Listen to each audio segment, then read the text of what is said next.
My biggest prediction of the year 2025 in professional wrestling is going to be that Pentagon debuts at the Royal Rumble as entry number 0. Miedo. What's up, you guys? I'm the Wrestling Old Head. You have entered the portal of pro wrestling. We're going to break down predictions like a shotgun. This is something that I've been interested in doing for a long time as far as the video goes, and I just wanted to wait for the right time. Now we're gearing up to the last 2 weeks of 2024, and I want to share with you guys where I think 2025 is going to bring us in professional wrestling. When I was a kid, going to the wrestling magazine aisle and looking at PWI, Pro Wrestling Illustrated, and seeing their predictions thread, or even reading WWF magazine and Vic Venom, who we now know as Vince Russo, yeah, bro, he was doing prediction threads in the back of the magazine of like, these are the things that are going to come true. I tried to mimic that with my email wrestling federations back in the Rec Sport Pro Wrestling Fantasy days. If you know, you know. And now I'm going to present to you this version of that in podcast form, where I'm off my rocker talking about some predictions that I think will happen in the year 2025. I'm going to go fantastical, but also I'm trying to keep it in the realm of possibility. Now, for my first prediction, Gunther snaps.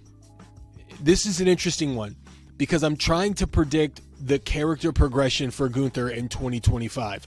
He has dominated the WWE since joining from NXT, and even in NXT, he was running shit over there. So now in his first reign as WWE champion, he's obviously going to lose the belt at some point, or the title at some point. And when he loses the title, then what do you do with Gunther? Where does he go from there?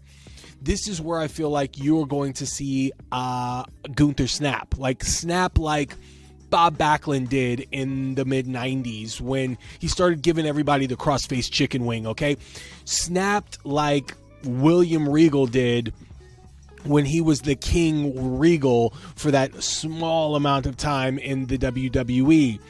He is going to become a loose cannon. He's going to go psychotic. And I think it would be a fantastic evolution of his character to go into that. You saw bits and pieces of it. They have given us previews.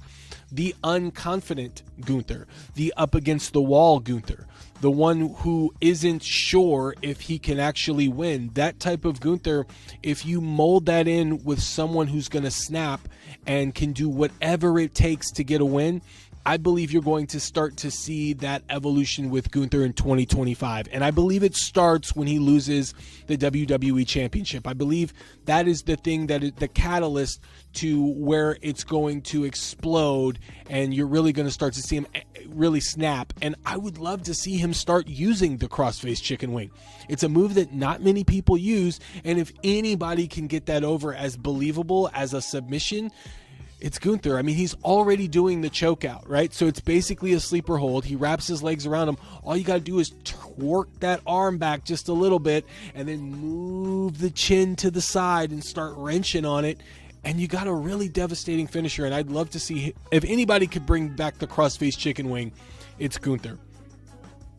Moving on to my predictions, I believe Charlotte Flair is going to return to the WWE. And I know you're going like, duh, bro. And Becky Lynch are going to return.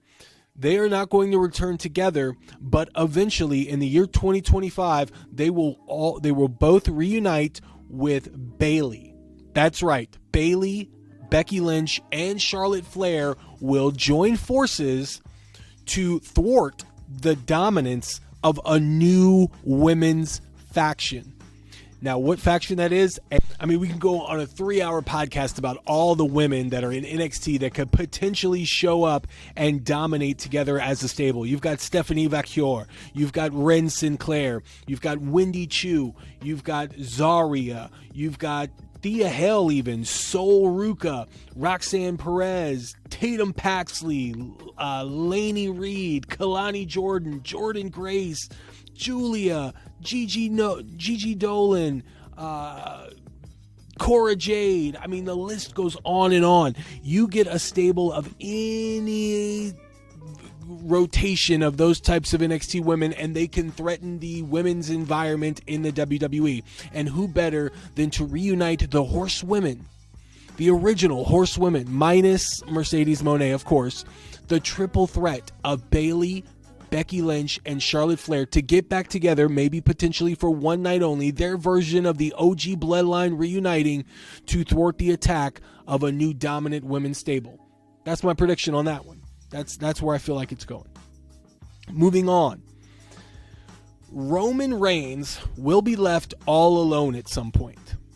He won't be able to get the band back together. Sami Zayn, Jey Uso, Jimmy Uso, and potentially even Paul Heyman will all leave Roman Reigns alone, and he will be at his weakest point, and it will be then, and only then, that he will ask for forgiveness that they come back to help him win. An inverse version of Cody Rhodes finishing his story. This is going to be the ultimate end of the chapter for this Roman Reigns story with the bloodline, where he asks for forgiveness, and then at the culmination, at some point, whether it be 2026 WrestleMania or some big event, they will all come together and help Roman Reigns defeat the leader of a rogue group of guys. And I'm thinking maybe The Rock is a part of that, because it would make total sense. The Rock takes the Ula Fala from Solo Sikoa, or maybe Solo throws the Ula Fala to The Rock, and The Rock puts on the Ula Fala and then challenges Roman Reigns, and then he utilizes the Rogue Bloodline in some fashion with Solo and Jacob and Tamatonga, Tongaloa, and they keep attacking Roman Reigns. And this time, Sami Zayn doesn't come to the rescue. This time, Jey Uso doesn't come to the rescue. Jimmy Uso doesn't come to the rescue. Paul Heyman doesn't come to the rescue.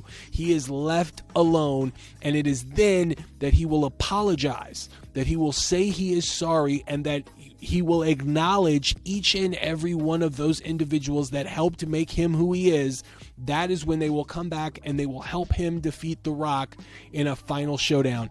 That is my prediction. And like I said, it could happen at 2026, but I believe the story will more than likely begin to play out in 2025. That's my prediction.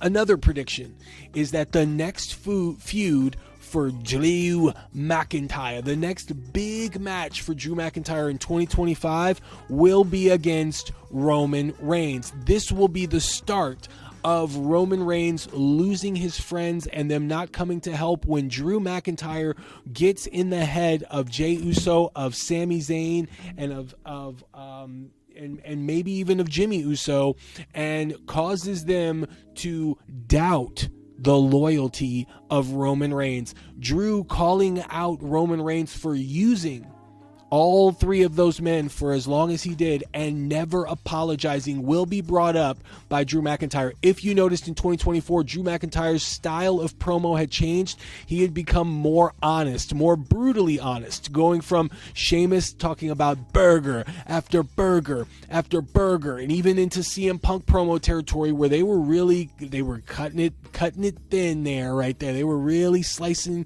and getting to the heart, getting really personal, and I think it's going to continue for Drew McIntyre going into 2025, and that is when you will see potentially Drew McIntyre against Roman Reigns. I don't know if they're going to save that for WrestleMania, but you are going to see those two collide in a very prominent PLE in the WWE in 2025. That is my prediction. Also, for predictions, the WWE Hall of Fame. Now, if you've watched my WWE Hall of Fame predictions, I'm going to slightly alter it a little bit. If you watched that prediction thread where I did really early in the year, I think I did that video in about August of this year. That was really at the start of it. I thought Sid Vicious was going to be a part of it because of his recent passing, and RIP to Psycho Sid Udy. And I thought that they were going to bring in the Nation of Domination because they were going to be in Las Vegas. I mean, how much sense does it make, really? I mean, you've got the Godfather out there. You can bring D'Lo in. You can bring Ron Simmons back in. You can even bring PG-13. You can bring Crush. I mean, RIP Crush, but you can add Crush as an addition. You can do all of these different things to really bring the entire Nation of Domination back. And obviously, The Rock can be a part of this. So I think that The Rock and the Nation of Domination and Sid Vicious should and will be inducted into the Hall of Fame. I don't know if it's going to happen in 2025, but my prediction now is that you will see the Nation of Domination, Brian Pillman, Mickie James, Victoria, and Sid Vicious. Also, I'd like to put in if you remove any one of those, add Lex Luger and Mike Tyson. So my list is any of these types of wrestlers are going to be in the Hall of Fame. You've got Sid Vicious, Mickie James, Victoria, Lex Luger, Brian Pillman, Nation of Domination. One of those 6 are going to be in the Hall of Fame, or any iteration of those. And then for the celebrity quarter, Mike Tyson. This is a perfect time to bring Mike Tyson in. You can even have the Paul brothers induct him. But I would really love it if it was Shawn Michaels. But you see where I'm going. Or Steve Austin even. That would even be better. So that's where I feel like is going for the Hall of Fame. Another thing that I believe is going to happen in 2025. They will announce Royal Rumble for 2 nights starting in 2026. That's right. You heard it first. The Royal Rumble Night 1, Royal Rumble Night 2. I mean, it's bound to happen. You already have WrestleMania Night 1 and Night 2. They just announced this year, or going into 2025, it'll be SummerSlam Night 1, Night 2. The only thing left to do is to do the Royal Rumble Night 1 and Night 2. It makes total sense. You've got one night that's got the Women's Royal Rumble, and you've got the second night that's got the Men's Royal Rumble. And you can put either championship match on Night 1 and Night 2 to couple with that. I think you're going to have a stellar lineup no matter what, and I think it's really going to bring a lot of attention. It's better that way, in my opinion, because then you can focus more on the Royal Rumbles, and you don't have to make it feel so rushed. Each Royal Rumble is going to be at least an hour. That leaves you with 2, maybe 3 tops matches in between the Royal Rumbles, and the Women's Royal Rumble usually goes on first. So this will give an opportunity to really give the Women's Royal Rumble a chance to be prominently displayed on with its own night, and then give it more of an excitement, give it more of a focus, of a showcase that it deserves. So that's my prediction for 2026, but in 2025 they will announce it. The Royal Rumble going to 2 nights. Also, and this is going to be crazy, but I believe Karrion Kross will get a big storyline program in 2025. Killer Kross will finally get the recognition that he rightfully deserves. And I know what they're doing with the Final Testament is not the most exciting thing on television right now. But if you're really focused on what Karrion Kross is doing, he has been manipulating a lot of character changes in the WWE. The Boo Day. The Boo Day. Yes, it is. Kofi Kingston and Xavier Woods, aka the former New Day, their new change in attitude can be directly contributed to Karrion Kross.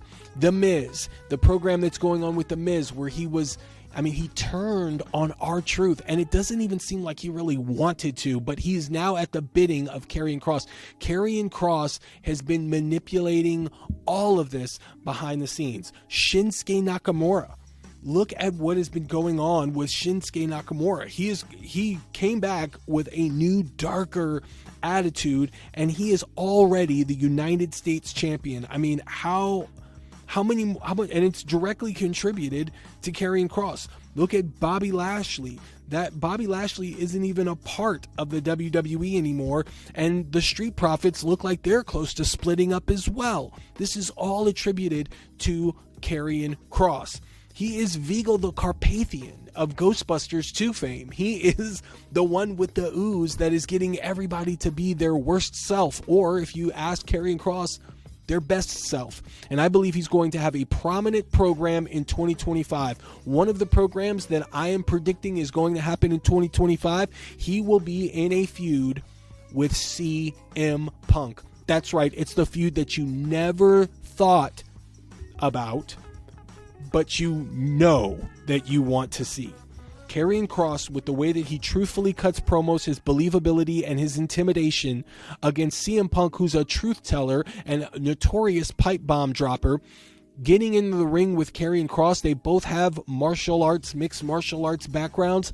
This is the feud that no one thought they wanted to see, but are not going to be able to take their eyes off of the screen when it goes on. And I look forward to seeing it play out in 2025. I don't believe this one just deserves a match. No.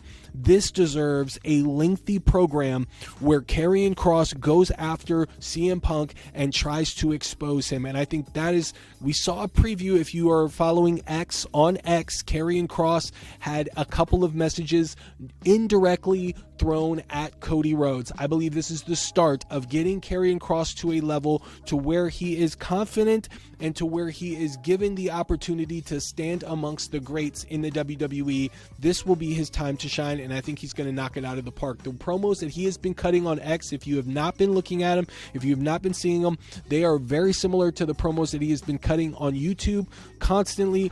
This guy knocks it out of the park, and I like that it's on YouTube, and I like that it's on Twitter, because there is no time constraints. He gets to go out and do what he wants to do at the speed that he wants to do it, and it is captivating. You can't take your eyes off the screen. It is something like a David Lynch type of like camera cuts, and it's so surreal, it's so dope, and it draws you in.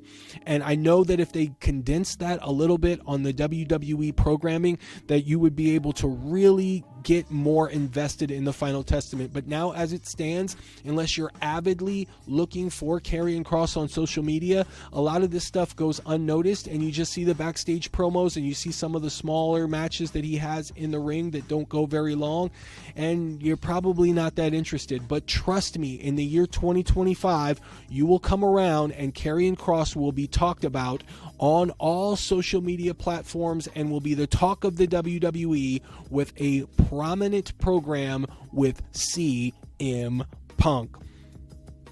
So I think that's all. I think that's all I'm going to give for my predictions. I think that I'm going to keep it short and sweet with that.